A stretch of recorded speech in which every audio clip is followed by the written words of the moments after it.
What's good? What's good? This is Burn the Ship, Louisiana. We're down here in New Orleans at Uppercutz Boxing Gym and Barbershop. We've been hanging out with Whop and company.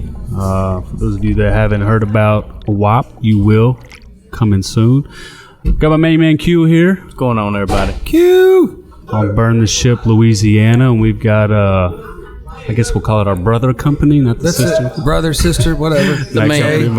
Jay's fine. Jay's fine. No. Thanks for inviting me, guys. Jay from Barbershop ATL. Yeah, and soup sandwich. Up in the and soup sandwich. I've been getting some good food. We had to get Rock up in here for sure for too long.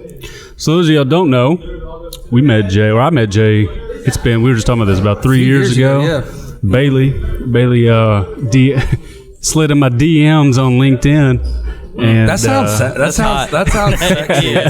That sounds dirty. I'm jealous. Yeah. And we're still kind of in the conceptual phase of Easy Rider, and he was asking about doing credit card processing, want to get involved with tech, and I was like, yeah, sure, why not? Yep. And Jay. Yeah, we got on a call, and Jay basically thought I was an idiot. I didn't think much of it. That's what I said. I said I didn't think much of it. No, it was cool. I took a trip up there, got to see the whole crew, took me around the facility, and of course that's where that all kicked off, and we've turned into really good friends. He's been a mentor of mine, so this is that kind of lays the foundation for where this connection was laid. I met Q when we took the Easy brand into North Louisiana. Rustin? Q's been that Rust Vegas? Yeah.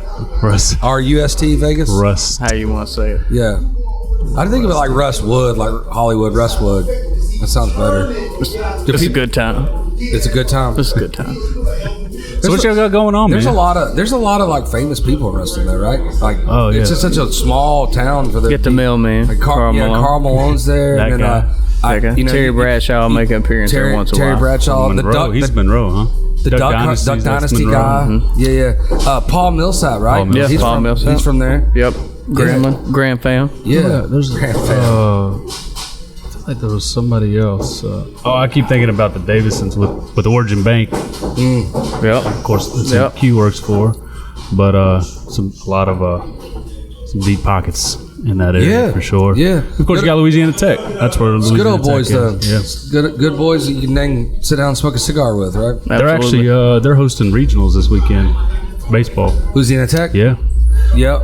Did y'all thought y'all were gonna get regionals in Ole Miss, right? We did. Yeah. Somebody's breaking into a car over here. Yeah. That's awesome. We got boxers in here. Yeah, there's a lot of people. Shamir's up there throwing them around. Added a little character to the podcast today. Right. Real time. So Jay, man, what y'all got going on?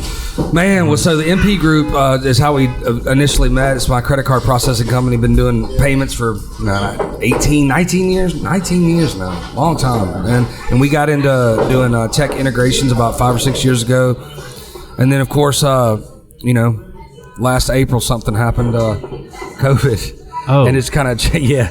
Can you elaborate on that? Changed people's world, which is insane because, COVID happened and we started the podcast Soup Sandwich, and then you guys hooked us up with Roy Jones. We did that in November of that year, and we broke sales records in May, June, and July. It was just the oddest thing. Right. I just didn't expect it to happen, and then the podcast kind of rolled in. We started buying equipment, and we kept buying equipment. Still buying equipment. That's right. And we got a whole studio up in Atlanta, outside Atlanta in Ackworth, and we're doing about 3 business podcasts a day. Bailey and Roderick are bringing them in, and Kelly and Jordan, and we're learning. Sure, we're learning. I heard that. We're still in the infant stages, so you guys are gonna be good though. We're a little bit behind. Y'all got a really cool setup there. I'm excited to see if y'all do. Is it sleep well? That's what I hear. Is it sleep well? I don't really remember, to be honest with you. Yeah. That's awesome. We'll save that for Soup Sandwich. So what y'all's playing with down there in Louisiana with Burn the Ship? What are we gonna do? Same thing. So it's being able to tie in and really, there's not really a platform. So North Louisiana is a little bit more rural than, ATL, even the suburbs of Atlanta, right? So there's really not a platform or a lot of people even really doing this kind of a game. So we feel like we can be that caveat, that funnel for people to come on our platform, share your journey, your story. That's why we were talking to boxers. At the end of the day, they're entrepreneurs in themselves. Absolutely. Their hands are their business. They got to burn ship hard. Man. Very little margin of error in North Louisiana, population wise. Right. But that's the thing. You got this podcast going on. Y'all are about to start ripping it, and you got Easy Rider blowing up down there, and all the cities. It's going to be great because you get people on there, and it's good for their business. It's good for your 100%. Business, absolutely. And then your bank is going to get business out of it too. Yeah, it's just building relationships. The Origin Bank. That's right? Yep. Right? Yeah. Origin Bank. What other banks are down there that are just there isn't? So you guys are kind of the it. None that matter. Yeah, really. I just don't. I never know because when I did credit, we got some of the bigger. The Chase and the regions and some smaller local.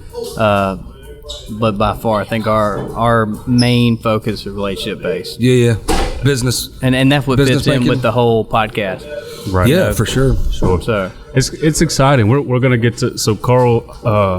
Q's kind of like Carl's right hand man, doing a lot of marketing for him. So Carl's got a cigar shop there called Legends, and I think he's gonna let us use one of his rooms there to kind of set up our podcast. It's not bad, and we'll have the ability to go set up in a restaurant or something too. But I think that'll be kind of our home base, and so we'll promote Legends. Well, who doesn't want to come to Carl Malone's place to smoke a cigar? Yeah, right. I'm sure there's gonna be a lot of cigars smoked on y'all's podcast. Well, it fits the bill, right? Burn the ship. So we're sitting there. Yeah, burn the cigar. We went and just kind of goofed off the other day, and we were sitting there smoking cigars and having a little drink. So Carl has a rum too, so we're sitting there drinking his rum, smoking the cigars, and just kind of chopping it up, seeing what the sounds, the audio and the video looked like. It sounded like. So it's going to be a cool setup. The background's real cool. It's got his jersey up there and stuff. So we're excited. But I'm even more excited just to get people in there and start, hearing their stories and promoting their business and all that good stuff. So I finally drank that sweet tea you gave me. We drank it all, and about 5 of us drank that Louisiana sweet tea stuff that you gave me, the liquor. You gave me that was Two Warriors meter. Oh yeah, the meter. Yeah, it was good. Yeah, it was good. It's sweet.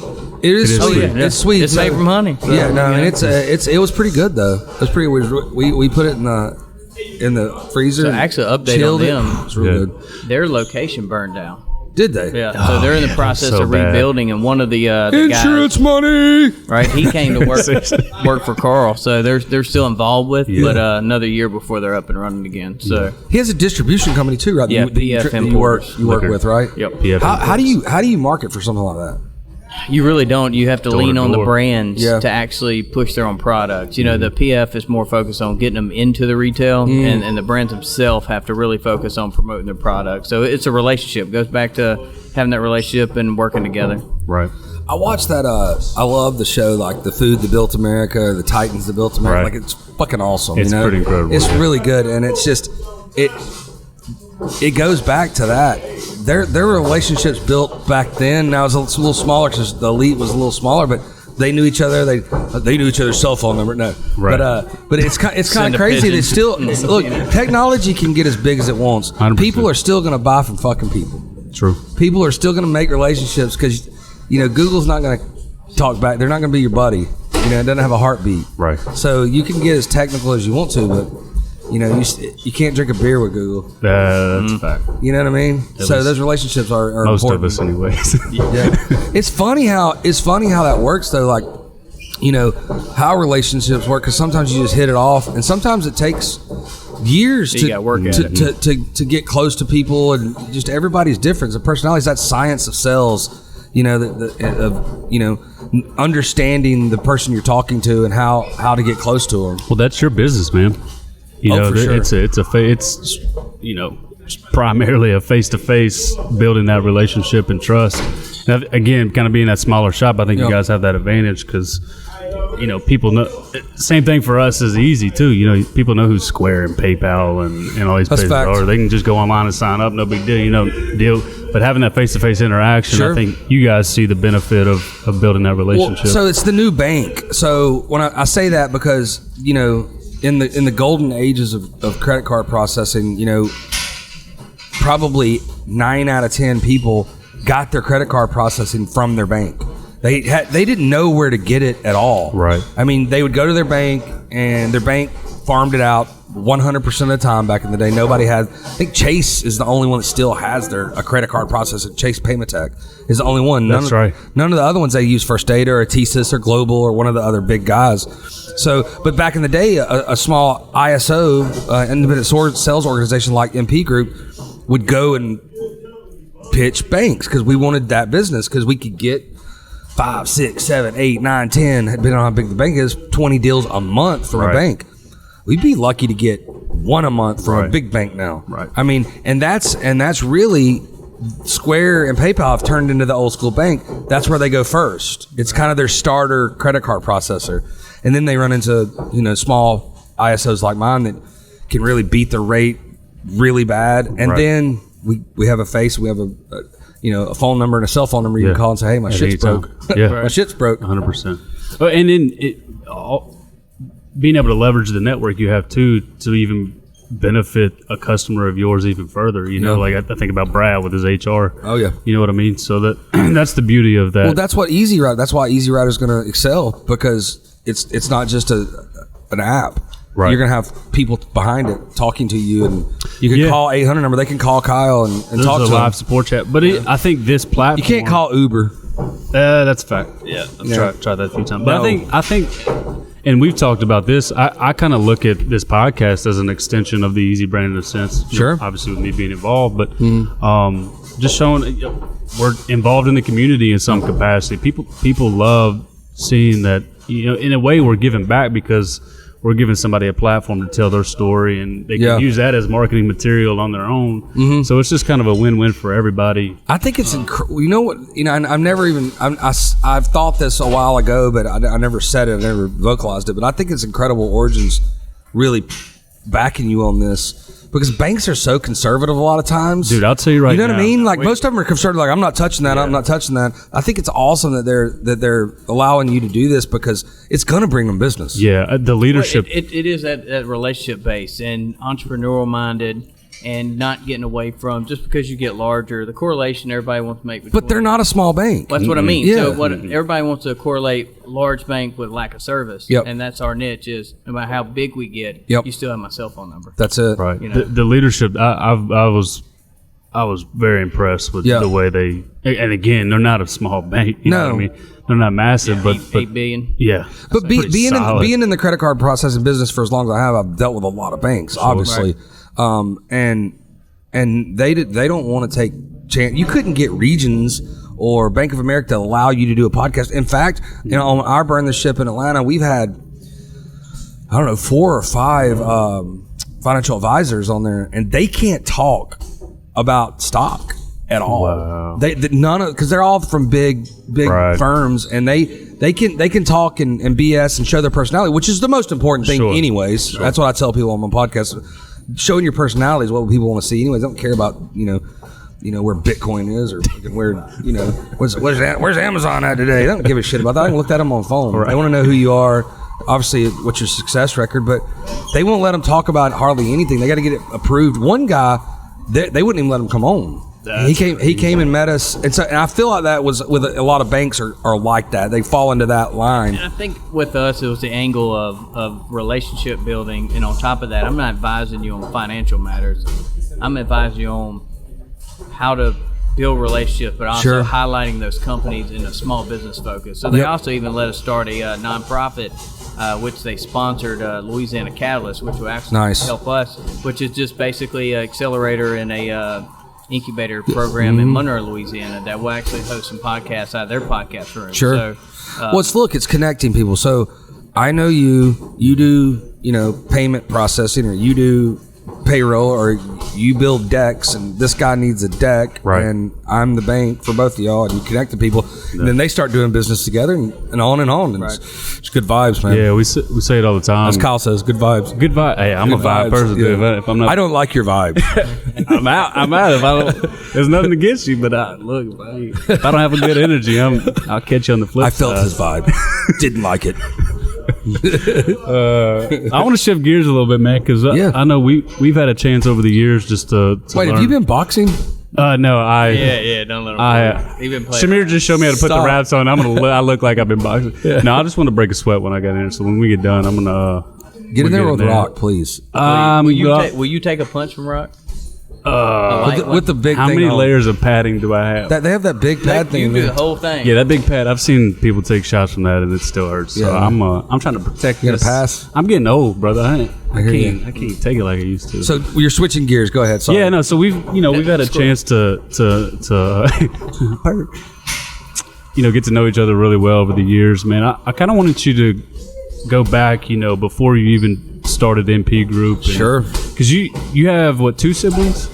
I have an older sister that's 4 years older than me. I have a younger sister that's 8 years younger than me. Yeah. And they both are in one's an attorney, one's in the medical field. No, Am I my remembering older this sister. correctly? No, my older sister is. I have a lot of cousins that are first cousins that are doctors, pharmacists, and all that. But my older sister's a physician's assistant in dermatology.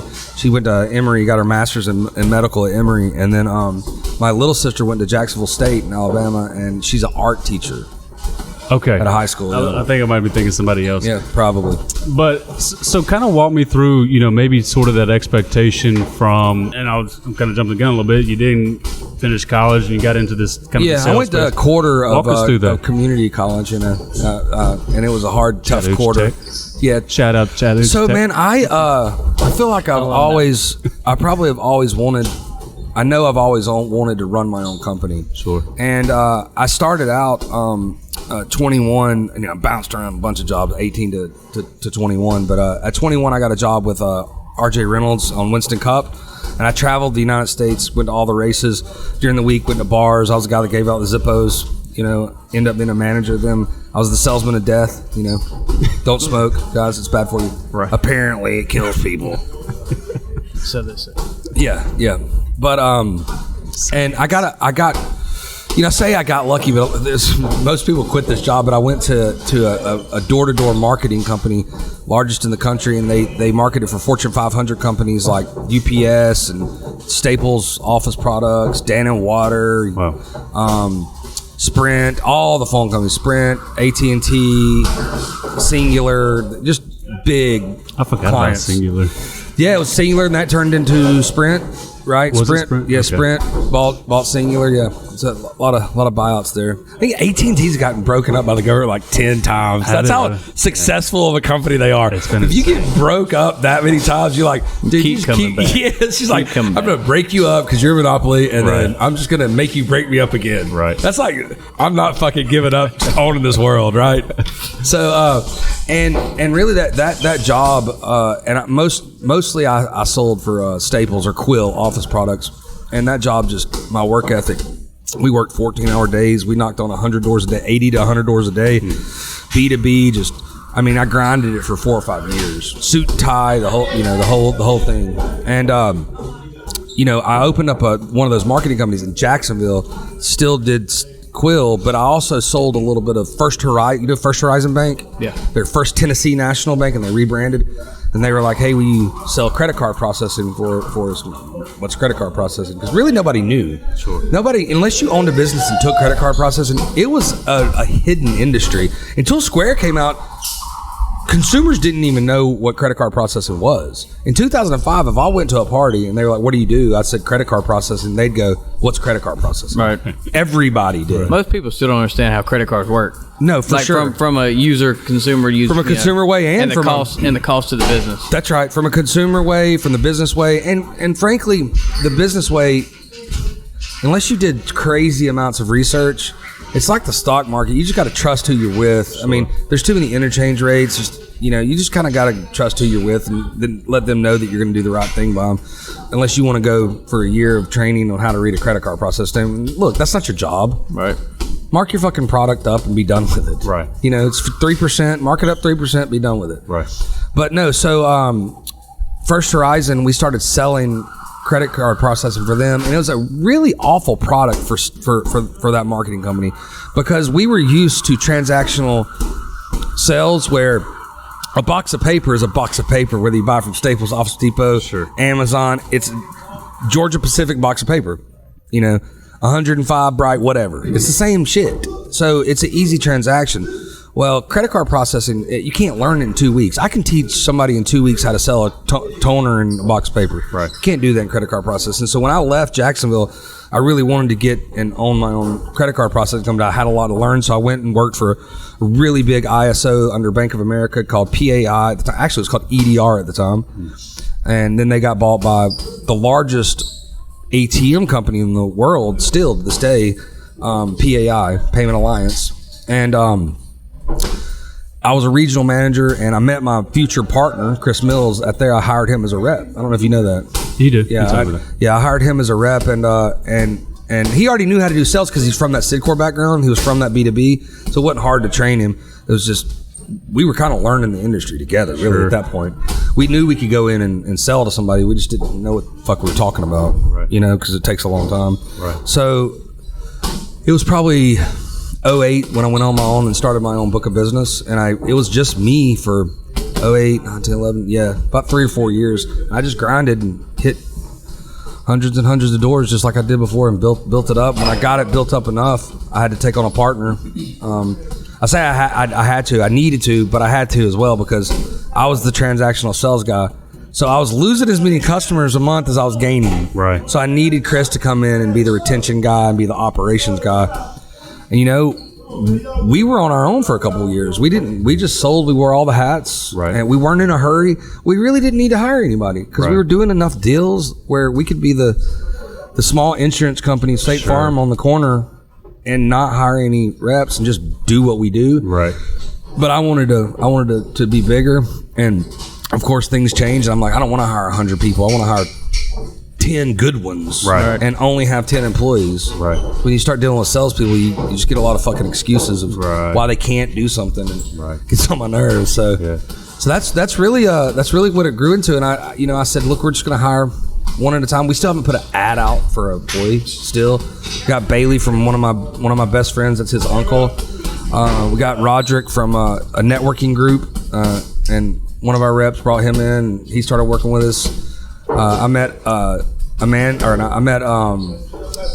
Kelly at a local bar right by my house, and hired her. Jordan was one of our merchants' wives, and we hired her. Yeah, Amanda worked for the doctor. This is kind of dirty, but she worked for the doctor below us and hated her job. And we're like, we'll hire you. Come on upstairs. So that's exactly what happened. Come on upstairs, because they were directly below us. So she took like a 2 or 3 week break, and then started coming in. So the doctor saw her coming in every day. But she hated the job, man. She hated what she did.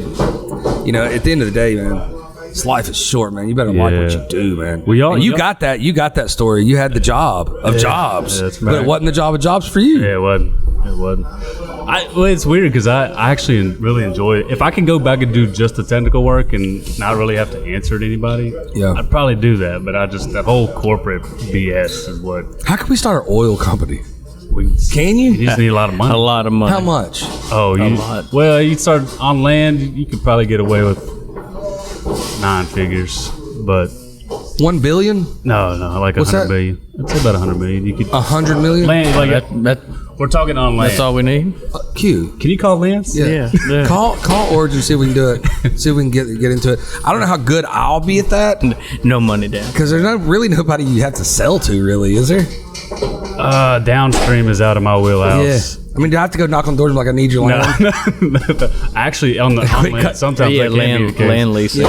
Land lease is a different game. I worked all Gulf of Mexico stuff, so it was just federal government, which is a pain in the ass in itself. But that's here nor there. But, but you know, the door knocking was easy. It's kind of natural for me. Training reps was not natural for me. Right. I mean, I still tell my guys, I'm a really bad sales manager. Yeah. Because I just feel like you should be able to do it, and that's just not how you train. I struggle with that too. You know what I mean? So it's one of those things where it's better if you struggle at first as a sales manager. If you struggle at first and then you get really good, you're going to be able to train people. But in my mind, I mean, everybody's different, but I feel like the best sales guy in everybody's office is probably the worst trainer. Fair. Probably. It wasn't my case, at least. Right. You know, because it took me forever to get through the field and train people to do what I do. That's fair. But, you know, I decided to, because in our industry, it's notorious like a car sales job. It's all commission. So when me and Chris started hiring reps, we decided to pay bases, which was kind of unheard of in the residual world. You either got a base or residual. We'd mix the two. Yeah. And we gave our guys enough base to, you know, where they could pay their bills and eat hamburgers. Hamburger money. Yeah, it's not going to be, you're not going to get rich, but that's No not the steak goal. money. Right. The gold nugget is residuals. It's to build that residuals. It's the residuals, yeah. So when, you know, an old mentor of mine told me, you got to give them a way out of the field. And if they don't have a way out of the field, they'll eventually quit you. Right. So if I can grow somebody into a 6-figure residual, which can happen in 2, 3, 4 years, depending on the rep, depending on how old you are, you know, there's a lot of variables there. But, you know, I figure, hey, you know what? I can hire people, pay them a small base, and then I'll give me time to train them too. Sure. Where they won't quit before. Right. And then the field will train them, I'll train them, Chris will train them, and everybody kind of works as a team in the office. That's got to be challenging too. Like you said, it takes some time to teach someone that game. But I think one thing that you guys do that's I mean, I don't know a ton of merchant services companies, but y'all have a really, really cool environment. You know, in the office. Sure. And that facilitates that allows people to just feel, I think, comfortable and maybe less pressure. Yep. When you know that you can sit there, you go to work and cut up, and now you got the podcast room, and that just adds a different dynamic. Yeah. You know, it's a really cool vibe, man. That goes a long way with people that work for you. Well, Bailey brought in a girl that, I mean, built this. I don't even know. It's a technology that is pretty badass, but I probably shouldn't talk about it because she was kind of not want to talk about it with us. Yeah, because it's a really cutting edge marketing-esque type technology that's really good. But you know, she was like, once I came in and did a podcast, and you know, Bailey took me on the tour of the thing. I was like, "You never been in a credit card processing office like that?" She was like, "Hell no, no," because it's more of the country Google type feel. We got a dartboard and a big open room, and we play paper football. I'm the reigning champion over Roderick. Of course. Yep. 12-minute quarters, 4 quarters. Y'all for real did that? Yeah, but it took us like a month because we play a quarter, and then we would Roderick's right sitting right there. I'm bragging on my win because it was teeter-totting, and I was up big going into the fourth quarter, and he came back, and I think I ended up winning by like 7 or 8 or something. It was a nail biter, buddy. Paper football. So yeah, we have beer in the fridge for the podcast. Oh yeah, it's fun.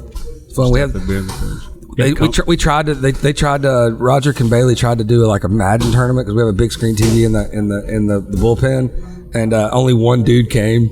Like some random dude came. Funny enough, he wasn't even there for the thing. He just showed. Funny enough, the guy's a big time athlete. He was playing for a JUCO football school, and he's on Alabama's roster. He's running back for him. Wow. Yeah. That's awesome. He is on their roster, right? He's playing this year, right? That's super So it was cool. He's a nice guy. That's a cool play. But yeah. But that was the one guy. Student. So funny. Oh, I'm sure he's massive. Yeah. Oh, he was huge. Yeah.